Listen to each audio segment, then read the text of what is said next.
here than the Philips Toyota Runix, lost around 4 minutes in stage 11. Couldn't stop the car quickly up on the right exit, and then got stuck with a big piece of rock in front of us. Couldn't reverse. I had to move it out the way. This is one of the most anticipated moments in South African rallying, the running of the infamous stage 12 at Jessyville. At 60 kilometers long, the longest stage in South African special stage rallying. Drive fast, risk a puncture or other problems, and lose minutes. Or drive cautiously and run the risk of somebody beating you by a minute.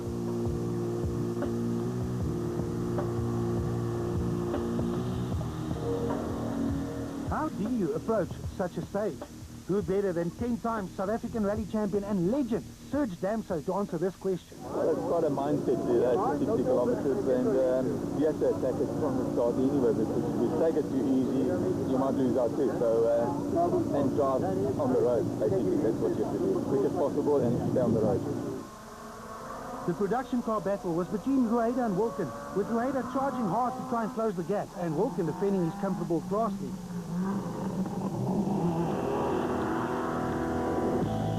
When we compare them through the same corner, it's clear that Rueda was pushing hard to try and close the gap, and Wilken was nursing his lead. But soon after this corner, Rueda's charge would come to an end. Jessyville has claimed its first big victory. Yeah, we pushed a bit, and then we saw Fernando about halfway, standing next to the road, so we decided to tap off and get it to the end. This stage would probably determine the overall result. Tournier was still desperately trying to close the gap, but Ficken knew this and was pushing as hard as he could. They were both flying, but by comparing the event's fastest two drivers so far in the same corner, it's easy to see the difference in results. But soon after, things would change. As predicted, the 60-kilometer-long Jessyville stage could determine the result, or if not, it did bring an end to the fantastic Mark Tournier and Robert Paisley challenge. The Castrol Toyota finally tried enough and forced him to retire. As we were going through, we hit a couple of jumps, and yeah, it was fine. We hit, I think it was about 28 k's in, we hit one quite hard, and it seems to have shifted the nose or something, because after that, the throw on the gearbox was a lot shorter, and about 5 k's after that, it just got jammed in fifth, and that was all we had. Meanwhile, Ficken and Aries were simply flying in the BP Ultimate Polo, putting any doubt at rest and officially stamping their authority on the event by blitzing the field on this important stage.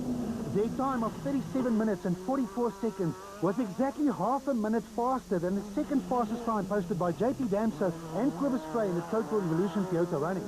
Yeah, look, we gave it a really hard push, and I saw Mark at about 30 k's, so we could slow down, but my concentration was up, but my rhythm was in, so I just kept the hammer down.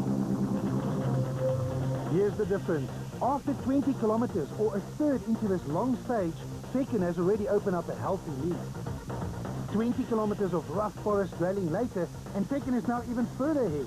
And this is only the difference between the two fastest times on the same stage. By the time Ficken and Aries reached the end, Damso and Frey was still exactly 50 seconds away.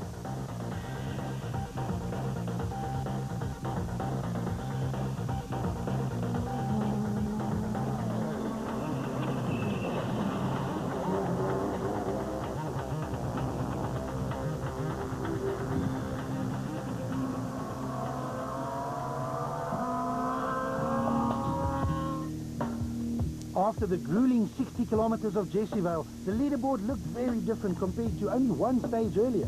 Ficken was still leading, but Tournier was missing, and the gap between first and second has jumped to a full minute and 23 seconds.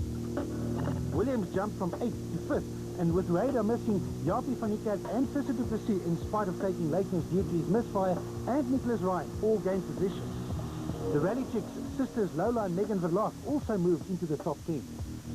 Jessyville also caused some major changes to the leaderboard for all the rest of the classes.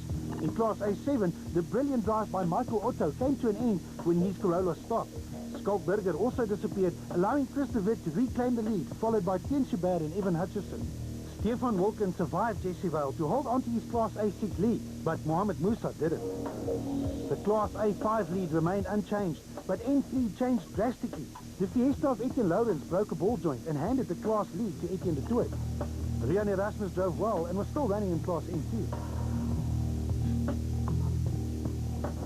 After Jessieville, it was back to Busby for the last real stage of the rally before the teams headed back to Ermelo for a final run over the exciting super special stage.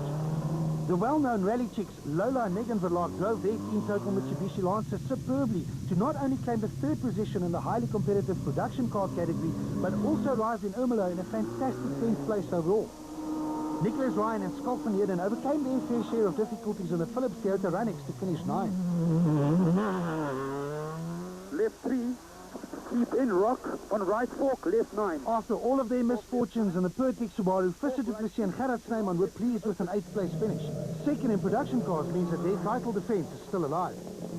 Jaapie van Niekerk and Robin Houghton just keep on doing it, finishing safely on every event and bagging valuable championship points in their casual Toyota Runix.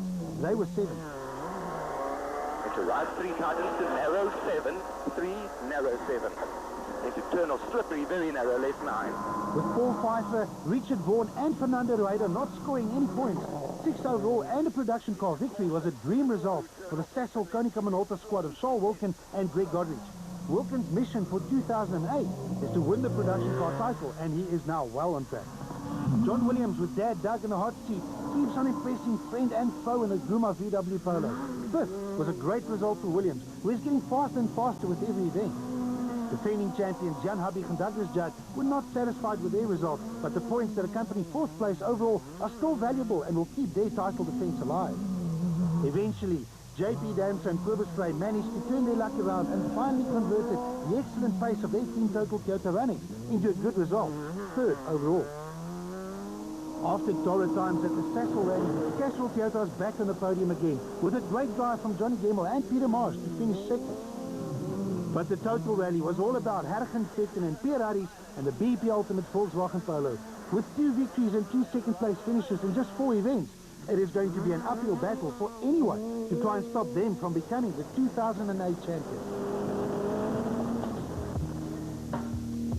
Second's winning margin was a more than comfortable 1 minute and 15 seconds, but second was a very welcome return for both Gemmell and Toyota to the podium.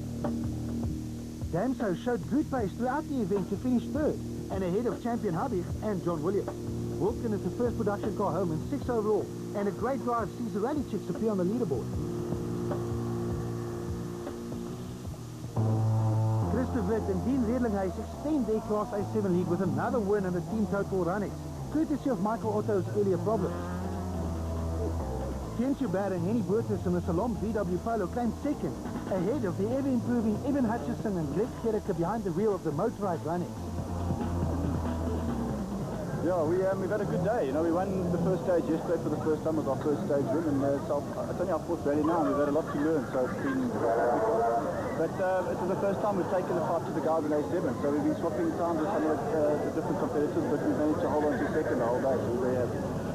Stefan Walken and Llewellyn Fourie were flawless all weekend to claim a fantastic Class A6 win in their Panos Seeds VW Polo. Unfortunately, we had a bit of trouble, but eventually it paid off and we got our win, and that's we can work from here, and hopefully it's good for the championship. Wilken was ahead of the brothers Nico and Gert Nienaber, who made an excellent transition from regional to national rallying in their Power Force Hydraulics Toyota Corolla. Despite a roll on day 1, Craig Trott and Tony Ball recovered in a team total Toyota Runix to finish 3rd in class and to retain their class points lead. Chad Conradi and Ken Robert took the Class A5 lead early on a Saturday in their team tech with Toyota Taz and never looked back. Thursday night, the gear cable came out, so we lost 2.5 minutes. After that, the next day we decided just to go for it. It went well. Yeah, everything came together. Andre Steenberg and Des de Fortier rolled their BP Ultimate City Golf for a 2nd event in succession, but still managed to finish 2nd and retain the championship lead. Eric Storbeck and Etienne Malherbe in another City Golf took the final Class A5 podium position. Class N3 was a battlefield as always. After knocking on the class victory door since the beginning of the year, Etienne Letour and Patrick Vermaak in the Sasol Toyota Runix finally pulled it off. Costa Komotarakis keeps his championship lead as he finished ahead of Team Total's Rodney Versace. Christopher Witt bags another Class A7 win with a margin of 25 seconds over Jens Joubert. Evan Hutchison makes his first appearance on the class leaderboard. Stefan Wilken stormed to a Class A6 victory by almost 4 minutes. Char Conradi grabbed Class A5 ahead of Kleinwerk and Storbeck. Almost 5.5 minutes separated the two from Komatarakis in Class M3, and Rian and Hestry Erasmus again finished the tough and grueling events in their Class M2 Toyota Corolla. At the Ermelo finish of the action-packed and drama-filled 34th Total International Rally, the taste of champagne was sweet, especially of your names are Hergen Tekken and Pierre Harry. Well, we had a 23-second lead this morning. It wasn't enough for the 60k stage, but I pushed really hard in the 60k stage, and we took a lot of time from everybody, so everything went well. From Mpumalanga, the Sasol South African Rally Championship moves to the Eastern Cape for the spectacular Volkswagen Rally in and around Port Elizabeth. Historically, Toyota has dominated in Volkswagen's backyard, but the Volkswagen camp is currently on a winning streak of note. Either way, it will be a battle of epic proportions. The Volkswagen Rally also takes in a number of fast stages around the Eastern Cape, as well as some scary and fast stuff in the infamous Longmore Forest. See you on the 11th of July at the Volkswagen Rally, round 5 of the Sasol South African Rally Championship.